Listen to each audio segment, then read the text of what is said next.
This video contains some minor spoilers for the first episode of Titans, the new live-action adaptation of Teen Titans. When I watched the trailer for Titans, I had some reservations, to say the least, as many people did. I mean, I've seen people complaining all over the place about how that trailer looked and how it seemed they were going to be portraying these characters. I really hoped that that trailer would not be representative of what the show was going to be.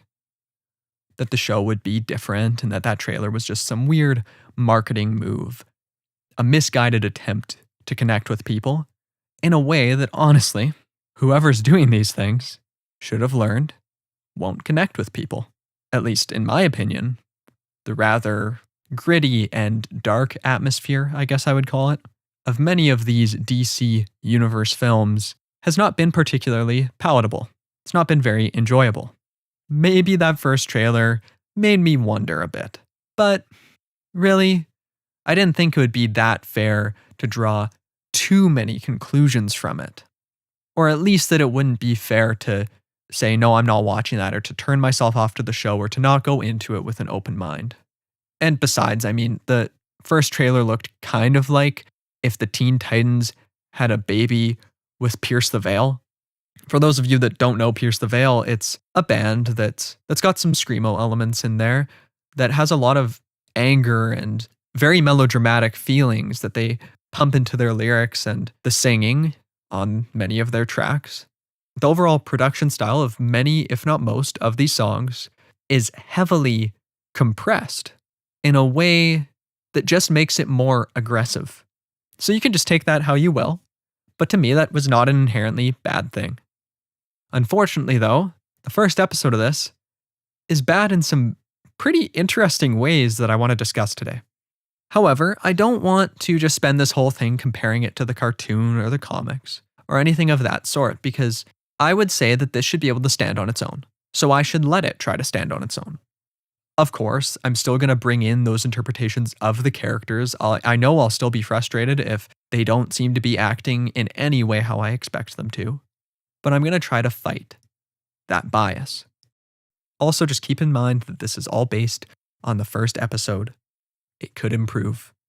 However, I've rarely seen a series with a first episode as poor as this one that manages to pull itself up out of such a thing. I'm going to start in a place that might seem a little bit weird to start at first. The music. It kind of works. I can't remember a single tune from the show. I can't remember a single moment where I felt that the music elevated the show. It just drifted into the background. It was something I never thought about, other than to think that it wasn't standing out to me and that I was disappointed that the tracks couldn't be more interesting.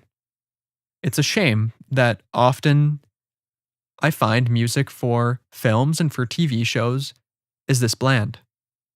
Because some of my favorite pieces, some of my favorite albums are from soundtracks. I have multiple videos on certain soundtracks that I love. This is something that I appreciate deeply. But this is just so uninspired. And I don't know if that's the fault of the composer or of how the composer was directed to produce this music, how they were told to write it. All in all, there was no spark to it. There was no feeling. There was no drive. There was no push. There was nothing memorable. And it's one of those things that's easy to forget. The music, I mean. Because when it's good, when it's really good, you'll notice. But when it's not that good, you just kind of forget that it exists. At least I do sometimes. And I forget that it could be so much better. I often don't think about how much better a scene could be if just different music was put in there. But I should think about that more. Because we shouldn't just be okay with this bland, boring, dull music. The reason I'm starting with this is because this is something that permeates pretty much all aspects of this first episode. This also includes the tone. And by the tone, in this case, I'm specifically talking about the coloring of this show. It's very drab, muted. It results often in images not being particularly defined, with things being hidden from sight, with me not being quite sure why this choice was made. It seems that that's how the whole script for this first episode is, except for a couple occasions. Subtlety, another thing that people often think is good to have in their media, is lacking here. One example of this can be found in the sheer number of times we're reminded that these Christian symbols surround Raven, that Raven has something dark inside her. Again and again and again, that is pounded into our heads throughout this episode in a way that honestly just starts to feel condescending.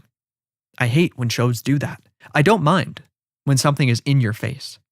I don't mind when something is aggressive and pointed. However, I find that typically, when something is like that, when it's right up in front of you, when you can see it as plain as day, a show needs to move quick. It needs to jump to the next thing. Because if new ideas are constantly being introduced, then it kind of makes sense that they'd be right in your face. It's easier for you to take in that way. You don't need to think about it. If the pacing's fast, the information needs to be given to you quickly. You need to be able to take it in fast. But this show isn't moving fast. New ideas are not communicated constantly, as I said, with that Christian imagery, the symbols. Again and again and again, we're shown that throughout the whole thing. Now, one thing that I will say is not all that bad about this. In fact, in some cases, it's quite good, are the performances, the acting. The individual who's playing Robin here, who's playing Dick Grayson, does quite a good job, I think, with what they are given in this first episode. And the individual who plays Starfire did a very, very good job with what she had in this episode. Dick has a certain intensity to him here, has a certain charisma, but still manages to be closed off at the same time. You get these different feelings from him, as well as some of the frustration he's experiencing. And you see why he's frustrated, because in one scene I actually thought was pretty good towards the start until it went a bit off the deep end. We see that Robin is going to take some criminal down, is going to stop some criminal. And when they see Robin, immediately they start looking for Batman. They start looking for the person they're actually afraid of. And when they realize it's just him alone, they laugh. They don't care. That's a good way to show why he might want to set himself apart, why he might be frustrated with what's happening. Because if he's a prideful person, which it seems that he might be based on this episode and based on what I know of his character in other stories I've seen him in, and now I'm diving a bit into that, but it seems that that's the direction they're going with for this, and that's a good direction to go with. That's a great moment. Unfortunately, it's followed up with Robin just losing it, with Robin kicking the crap out of people, sliding someone's face against broken glass, and then kicking them while they're down. I understand wanting to show his frustration. However, there's no subtlety here. And it actually goes against the narrative, because later we get this indication when he's speaking with someone else that he left Batman because Batman was too violent. He tried too often to solve problems with his fists, and yet here Robin is. Sure doesn't seem that he's trying to stop himself from doing that. I mean, he does say that he felt Batman was rubbing off on him too much, that he was becoming too much like that. So I guess they could go on to develop that idea a bit more. But as a first impression, having him beat the crap out of all these guys as a way of showing us that he is a conflicted character, to have him just do this and in the moment do it in such a deliberate, aggressive fashion. Again, dragging a guy's face across broken glass. It's hard to see that much inner turmoil there. Seems like it might have been better to hold back a little bit, to have him, pull it back. Have a moment where he goes to deliver a final punch to someone. It's going to shatter their nose. It's going to leave permanent damage that might kill them. And he goes, no.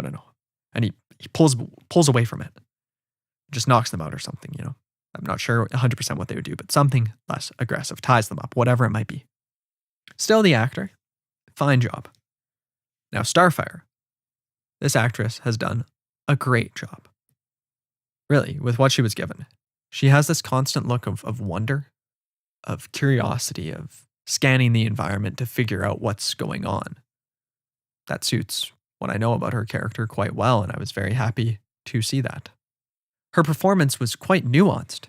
It was subtle, often. in a way that no other aspect of the show seems to be. Watching her acting was engaging, had me curious about her. That was all pretty much carried by her acting. The script was not doing all that much to help her. Now, Raven. Raven, I feel, is at the center of this first episode of this pilot. Not sure if that's the best decision, considering how her character is so shrouded in mystery, how there's so much unknown about her. And I bring that up here because that's the same in this show. She doesn't know what's going on with herself. She needs help. I'm not sure if that's the best decision to do that. I mean, of course it could work, but it's tricky to have a character that knows nothing about themselves feel in any way grounded. It's very hard to relate, at least if we're presented with it at face value, if we're presented with this tortured person that doesn't know who they are. However, it is pretty common in fiction to try to get the audience to care about a character by having them experience this trauma towards the beginning of the story to show that they're suffering. And Raven is suffering here. She has these night terrors. She seems to be bullied. Her mom, though it seems she has good intentions, is trying to exorcise this, what the mom perceives to be a demon, out of her. And this is very frustrating and very upsetting. So yeah, she suffers. We know that. But who else is she?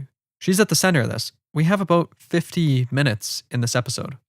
What else do we know by the end? Why else should I care about Raven by the end of this episode, other than that she suffers? I only ask this because anyone can suffer. But what can she do? What does she enjoy? Who is she outside of the suffering? There's no way the suffering has always been her only defining characteristic. Maybe now it is. That could show how much she's lost to it. To this thing inside her, to this monster, because this adaptation characterizes that darkness as a monster that she needs to get under control. We need to see that. We need to see something of who Raven is. Is she witty? Is she funny? Is she charming? I mean, all very surfacey things, but I can't even answer that. How about specifics? Does she have hobbies? Does she have aspirations? Does she have dreams? Did she have those? How did they get taken from her? Who is she? Because right now she's a character entirely defined by outside circumstances. I'm sure that will change. I'm sure that's the trajectory of this season. But I just don't enjoy a character who's so completely defined by suffering, even if just for one episode. When that episode's 50 minutes long, it starts to wear thin pretty quick. And to just give an idea of how much the show invests in her life being terrible, there's this amazing line when she's leaving her house to go to school after a night of screaming throughout, of shrieking in a room that her mother has to lock her inside of because there's this thing inside of her trying to get out. Her neighbor comes over and yells at her and says, basically, listen, kid, I don't care about your emotional issues. Weirdo. This guy's delivery of it. It's just so over the top and so ridiculous. And then somebody on the bus calls her a freak. What has she done to give them this idea? She seems like a bit introverted, a bit of a loner, a bit upset, but we don't see her losing her mind at the students. We just have to assume she does at some point, that she did something to gain this reputation. Or maybe it's just that kids are mean. I kind of want to know more about that. Or maybe more about her mother, who, also has terrible things happen to her in this episode because everything that surrounds Raven has to be awful. Very doom and gloom. All in all, by the end of this, plot-wise, not much has happened other than that our characters have met. We know very little about them. In this case, we just know that Robin's the one we know the most about because he's ticked off. That one scene of those thugs caring way more about Batman than Robin showed us a bit. And the way he acts towards these other detectives and police officers shows a bit of that too. Starfire, though, has amnesia here. She can't remember anything. So we don't know much about her. And for whatever reason, we really don't know much about Raven, despite so much time being invested in her. So a very unfocused episode. An episode that wastes a lot of time. And an episode that is so in your face with the doom and gloom that I found it tiring. I really found it tiring to watch. Maybe that's just a preference of mine, tonally. The violence in the show is also an extension of this lack of subtlety, maybe. The way Raven's power is characterized is as a demon, as a second personality that tries to break free, that wants to kill anyone who's threatening her, that tells her terrible things that she doesn't want to hear. I think that's maybe the most obvious route to go with for a live action adaptation, in my mind. Give her that demon look. I can't help but wonder, though, if it would have been more interesting to have it be more of a shadow figure, more of a stylistic thing, or maybe just invisible. Could that work? Maybe. Could have made it more scary, right? Sometimes it's better when you don't see the thing. Part of that is also there's one part where somebody dies by just coughing up so much blood. It's just pouring out of them. And, Robin beating the crap out of people. It's very bloody. Starfire burns some people. Very violent. Nothing wrong with violence. I have no problem with violence in my media. However, with Raven, I'll give it that the violent aspect of it sells just how scary this must be for her and how seriously she needs to take keeping this under control. With Robin, though, as I discussed, it kind of goes against the basis of his character. And with Starfire, I'd withhold my judgments on that because it seems that she might be a very violent person in this adaptation. So I would hold off until later episodes to make any determination of how I exactly feel about that. I, of course, don't want this to come across as just lambasting a show for the sake of it. Out of all the people who worked on this, I'm sure many cared a lot, and at least one of them did. To me, unless if I find this piece of art morally reprehensible, I think that should be treated with a certain level of tact and respect. So I hope I gave it that. Anyway, thank you for watching this video. I hope you enjoyed it. I just thought I'd give my quick first impressions kind of in a rambly way about this first episode. I hope you'll let me know down in the comments below what you thought of it, if you enjoyed it. Thank you as always to the support from all of my patrons on patreon.com who, have the ability and the kindness to fund what I do on this channel.